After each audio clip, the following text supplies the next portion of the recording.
about that, guys. What I was trying to say was that you end up with 4 afferent neurons to the ipsilateral eye because you have an extra stop in the oculomotor nucleus. Alright, so if we go back up to vestibular nuclear complex, we'll pick up the secondary afferents to the vestibulospinal tract. And there are 2 of these, so I'll talk about medial first.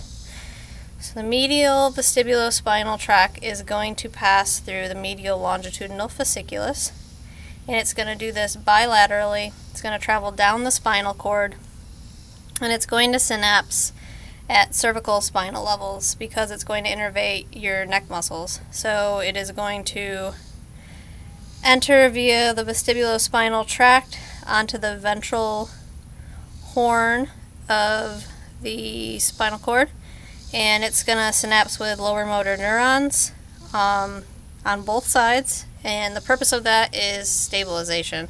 So if you're falling over, when you want your neck muscles innervated, you hope both sides are going to be innervated so you can keep your head as straight as possible.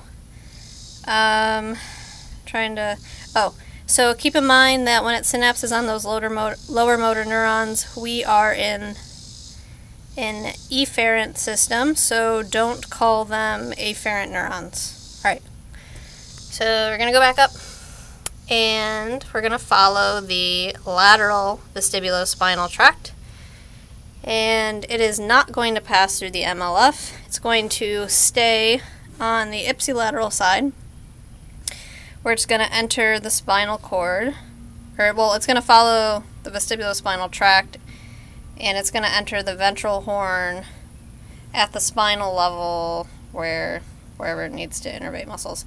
So it's basically all spinal levels.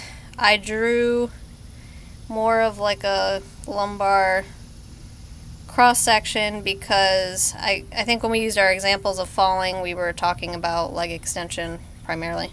Alright, so same as before, it's going to synapse on a lower motor neuron, which again, don't call it an afferent neuron.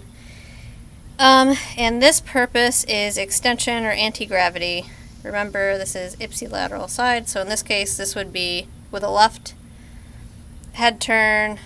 If there was some kind of loss of balance, you would want extension of your left leg. Alright, so the last tract is the vestibulocortical pathway, which is again going to pick up its secondary afferents from the vestibular nuclear complex, but this one gets a relay through the thalamus. It's going to pass through the ventral posterior medial area, or VPM, because again this is conveying information from your head, so it's going to be VPM and not VPL. Alright, so after it passes through the thalamus, it can take a couple different directions. The book talked about going to the posterior insula and to the somatosensory cortex, and I tried to draw the homunculus face because it's going to send information to where the head is on our topographical map there. And so that is a general view of our pathways. I'll try to zoom out a little bit so you guys can see it.